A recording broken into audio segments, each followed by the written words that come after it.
तो संविधान में है और इसके बारे में जो पहले क्वेश्चन आए हुए हैं उसके बारे में भी आज हम जानेंगे। आज हम फंडामेंटल ड्यूटीज के बारे में जानेंगे। तो सबसे पहले हम जानते हैं कि जब संविधान बनाया गया था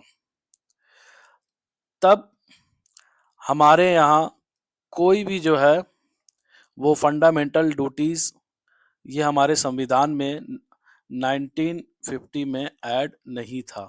1950 में ऐड नहीं था, ठीक है। और इसे जो है हमने कहाँ से लिया है? यूएसएसआर से, जो कि अभी का रसिया है। तो हमने इसको कहाँ से लिया है? तो रसिया से इसको हमने लिया है।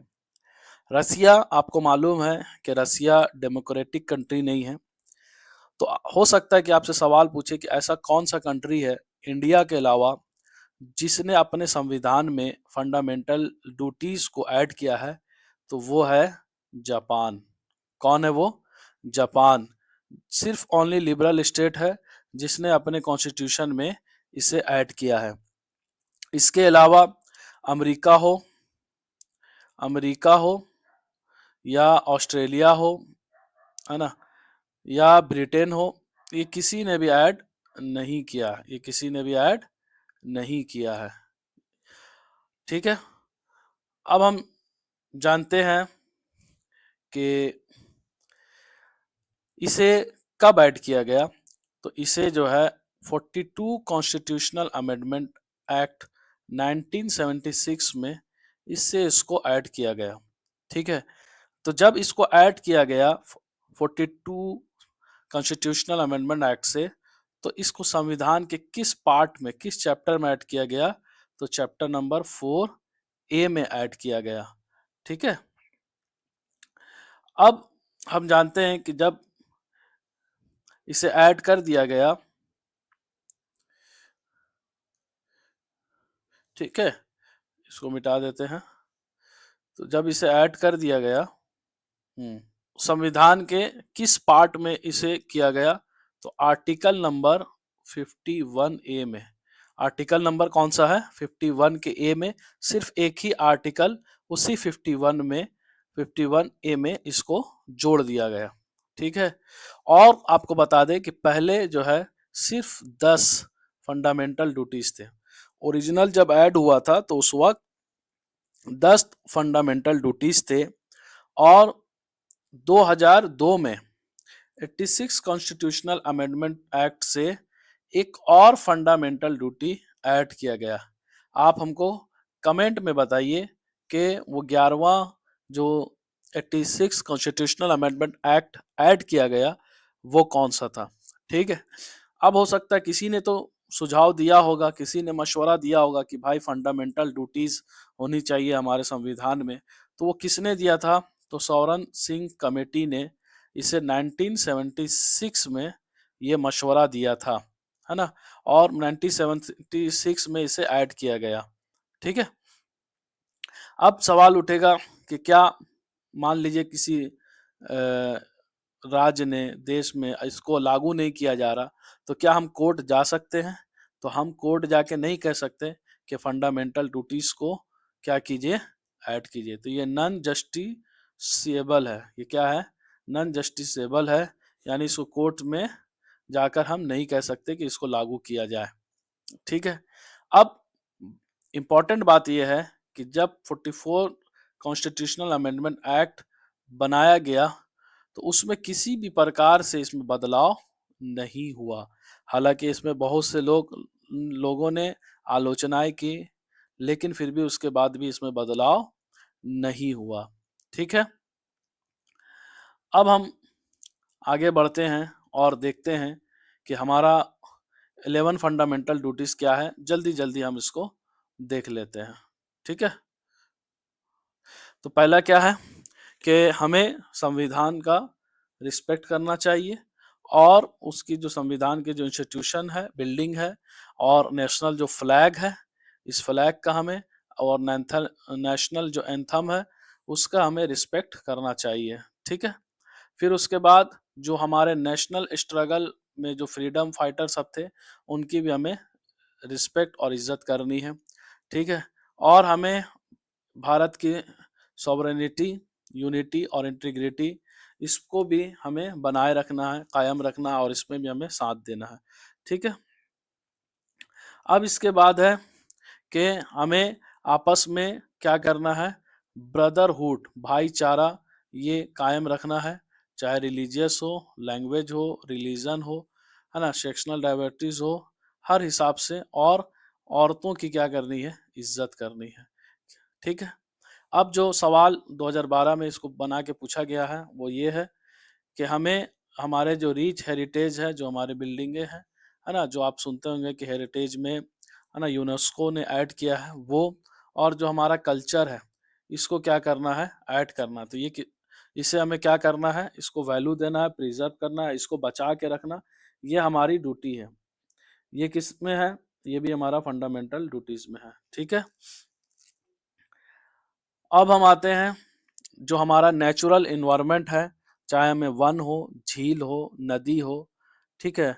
तो इन सारी चीज़ों के हमें क्या करना है, रक्षा करना है, चाहे फॉरेस्ट हो जाएंगे, चाहे नील नदी, वाइल्ड लाइफ, इन सब की रक्षा करना है ना, इनको बचा के रखना। फिर डेवलप साइंटिफिक टेम्पर, हमें साइंटिफिक टेम्पर करना है। साइंटिफिक टेम्पर के लिए हमको क्या करना होगा, पढ़ाई लिखाई करना होगा, ताकि हमारे अंदर वैज्ञानिक सोच आए, ठीक है। और मानवतावाद को बढ़ावा देना है, और जांच और सुधार में हमें क्या करना है, सुधार करना है, ठीक है। किसमें सुधार करना है, सुधार की भावना को विकास करना, अपने आप को हमको सुधारना है। फिर जो पब्लिक प्रॉपर्टी होती है सरकारी, उसको क्या करना है, बचाना है ना, जो सार्वजनिक संपत्ति होती है उसकी रक्षा करना है, और हिंसा से दूर रहना। फिर व्यक्तिगत और सामूहिक जो गतिविधियां हैं, इन सभी क्षेत्रों में हमें ये प्रयास करना है, ताकि हमारा जो देश है वो ऊंचाई तक पहुंचेगा। तो इसके लिए हमको कलेक्टिव और नेशनल कॉन्स्टेंटली राइज करना है, ताकि ये बच सके। फिर हमें अपॉर्चुनिटी, जो मैं आपसे पूछा था क्वेश्चन कि ऐड किया गया 36 कॉन्स्टिट्यूशनल अमेंडमेंट में, वो क्या है कि हमें एजुकेशन देना है बच्चों को, कौन सा एज में, 6 से लेकर 14 साल के ईयर में। अब इसको बताइए कि इसे जो है फंडामेंटल ड्यूटीज के बाद कौन से आर्टिकल में, कौन से आर्टिकल में ऐड किया गया फंडामेंटल राइट्स में, अगर मालूम है तो कमेंट करके जल्दी बताइए, ठीक है।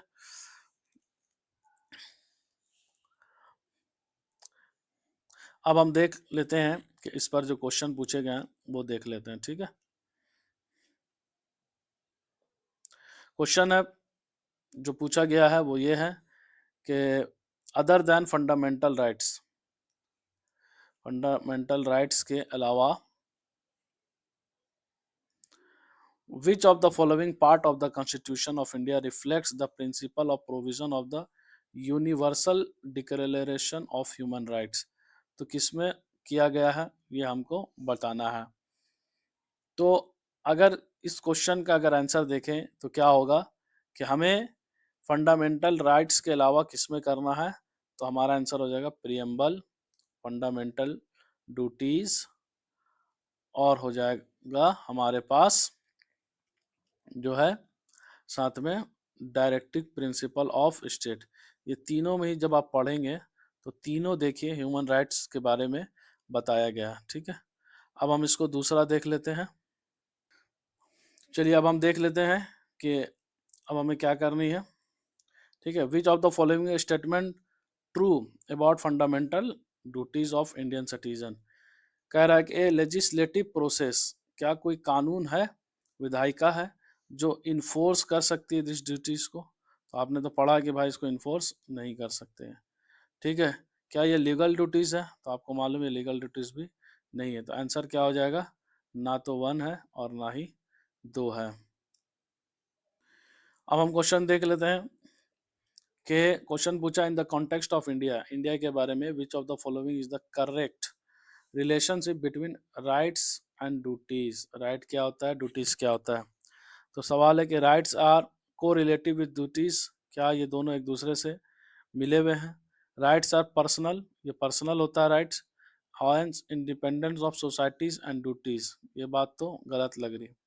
फिर rights not duties are important for advancement of the personality of the citizen, क्या ये बात सही है? ये भी गलत लग रहा।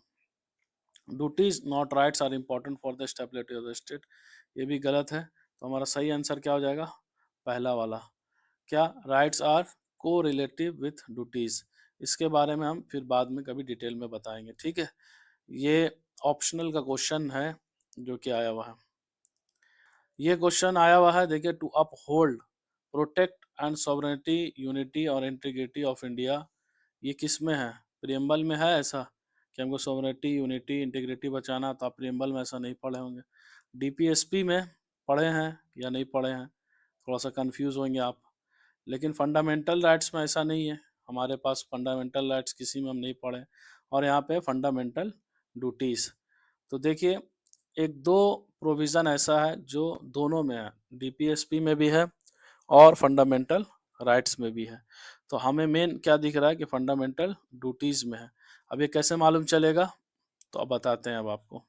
इसके लिए हमको ऊपर जाएंगे, हाँ, और देखेंगे कि यहीं पे जो है बताया हुआ है, और ये 2015 का क्वेश्चन है ना। देखिए, सोवरेनिटी, यूनिटी एंड इंटीग्रिटी, ये आपका सीधा सीधा डायरेक्ट क्वेश्चन आया हुआ। ठीक, अब हम आगे बढ़ते हैं। थक गए यार आज। लास्ट क्वेश्चन देख लेते हैं। Which of the following among the fundamental duties of citizens laid down in the Indian constitution, है ना, कौन कौन सा है? अभी आपको बताए थे, to reach the heritage of, बताया था हेरिटेज के बारे में, और कल्चर बचाना है, ये हो गया। वीकर सेक्शन, ये आप पढ़े थे क्या? वीकर सेक्शन और सोशल इंजस्टिस को कभी बताना, तो ये तो आप नहीं पढ़े होंगे। साइंटिफिक टेम्पर के बारे में पढ़े हैं, yes. To strive toward excellence all individual collective activity, yes, ये भी पढ़े हैं। तो टू नहीं है, टू नहीं है, टू नहीं है, तो ये हमारा क्या हो गया? करेक्ट आंसर हो गया। ठीक है, तो मिलते हैं फिर नेक्स्ट वीडियो में।